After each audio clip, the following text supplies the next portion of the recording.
Naging controversial na naman si Yen Santos dahil sa kanyang pag-amin ng kanyang kasalanan kay LJ na talaga naman daw na siya ang dahilan kung bakit nagkahiwalay nga si LJ at si Paulo Contis at ang kanyang revelasyon sa toxic relationship niya kay Paulo Contis at inamin niya rin ang tungkol sa kanila ni Chavit Singson. Ating alamin ang buong kwento.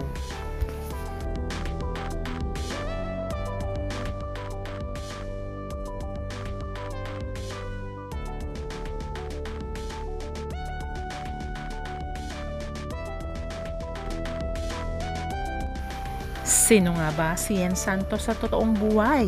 Siya si Lilian Santos na ipinanganak noong November 20, 1992, known as Yen Santos.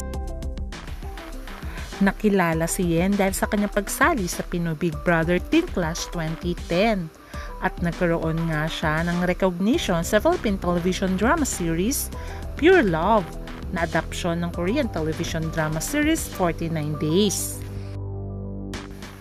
Unti-unti na nga na nagkakaroon ng pangalan si Yen Santos at nagiging mahusay na aktres. Pero nagkaroon na nga siya ng Best Actress Award dahil sa kanyang movie na Faraway Land kung saan ay kasama niya si Paulo Contis. At dito nagsimula ang kanilang relationship after ng paggawa nila ng Faraway Land. Mostly ay nagiging controversial si Yen Santos dahil sa pagkalink niya sa mga lalaking may asawa na. Nalink din siya kay Chavit Singson. Kaya naman ang tinanong si Chavit Singson tungkol kay Yen Santos sa kasagsagan ng relationship ni Yen kay Paulo Contis ay nagbiro pa nga itong si Chavit Singson na tanungin nga daw itong si Paulo Contis.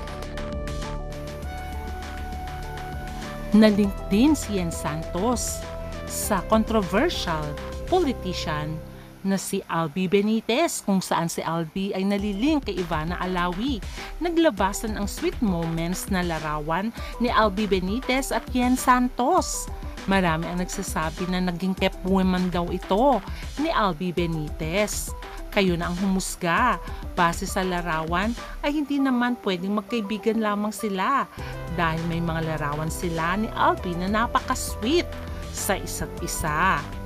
Kaya naman ay hindi na nagtaka ang mga netizens kung malink nga siya kay Paulo Contis na may karelasyon that time. Walang iba kundi si LJ Reyes. May anak si Paulo Contis kay LJ Reyes. Ito ay walang iba kundi si Summer. Kaya naman ay marami ang nalungkot dahil napakasaya ng pamilya ni Paulo Contis at LJ Reyes. Ayon nga sa kwento ni LJ ay masaya naman daw ang kanilang pamilya. Until unti-unti na daw nagbabago bigla itong si Paulo Contis after niyang gumawa ng movie sa ibang bansa na kasama si Yen Santos. At dito na nga nagsimula ang chismis na si Yen Santos na at si Paolo Avellino at tuluyan na ngang iniwan niya ang pamilya niya. Sabi nga ng netizens, mabait pa nga daw si LJ dahil hindi niya sinasabi ang totoong dahilan na kasiraan ni Paulo Contis. Pagkus ay idininay pa nga ni Paulo at Yen Santos ang kanilang relasyon.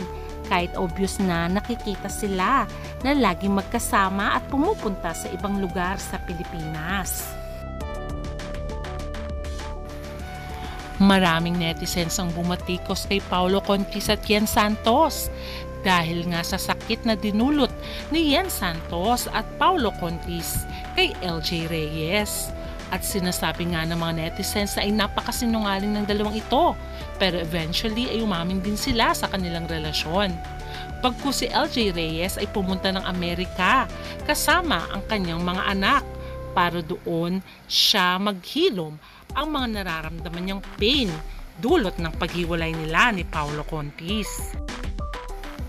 Sabi nga nila ay napaka-playboy nga nitong si Paulo Contis dahil inabando na nga niya at iniwan din ang kanyang asawang si Lian Paz na may dalawa silang anak na until now ay sinasabi ni Lian Paz na wala daw suporta si Paulo sa kanyang dalawang anak.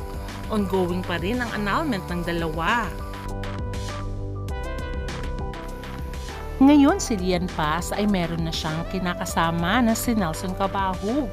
At talaga naman very happy si Lian Paz kasama ang kanyang mga anak dahil napaka-supportive daw ng kanyang husband sa kanya.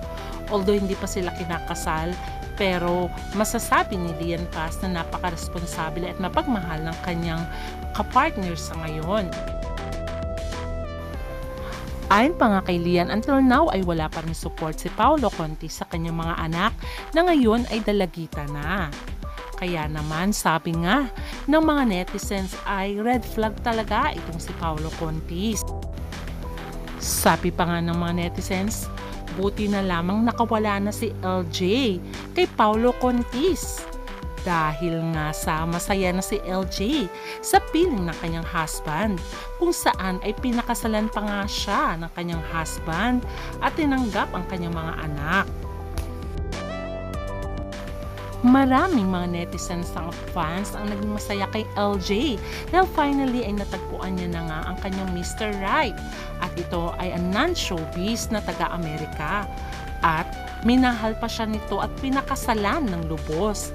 Kaya very grateful si LJ sa pagmamahal na binigay sa kanya ng kanyang asawa at tinanggap din ang kanyang mga anak ng buong puso. Kaya nga sabi nila ay good karma for LJ.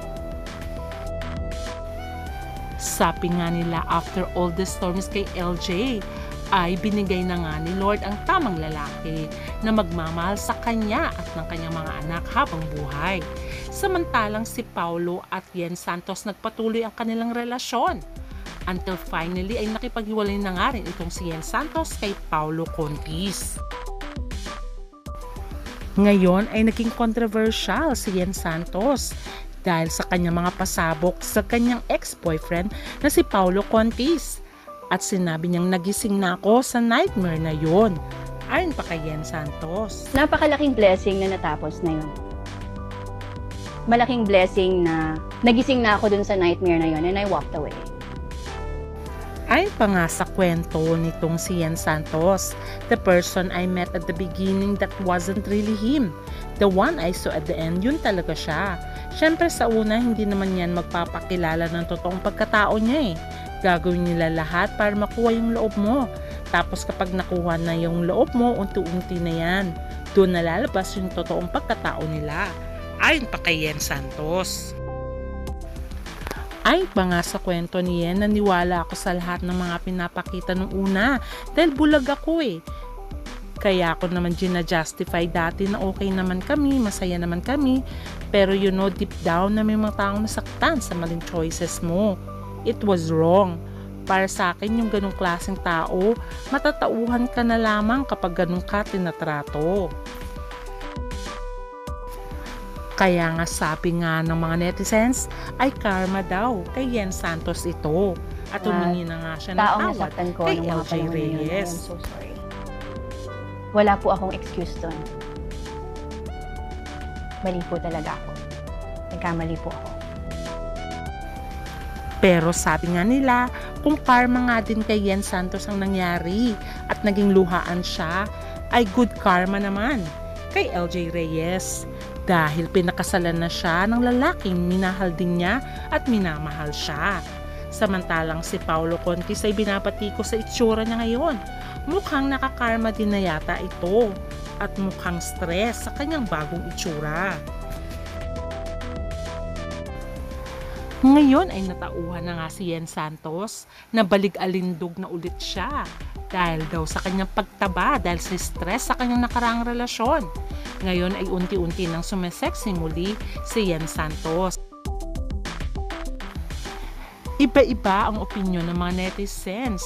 Sabi ng mga iba ay karma kay Yen. Pero marami din nagsasabi na at least na-realize niya na ang kanyang pagkakamali. Ang importante ay natauhan na siya at humingi siya ng tawad sa taong nasaktan niya. Ayon pa sa netizens, for sure ay magiging maganda ang buhay ngayon ni Yen dahil alam niya ang kanyang naging pagkakamali at tinuwid niya na ito habang maaga pa. Samantalang ang mga netizens ay sinasabihan din si Paolo na sana magbago na siya.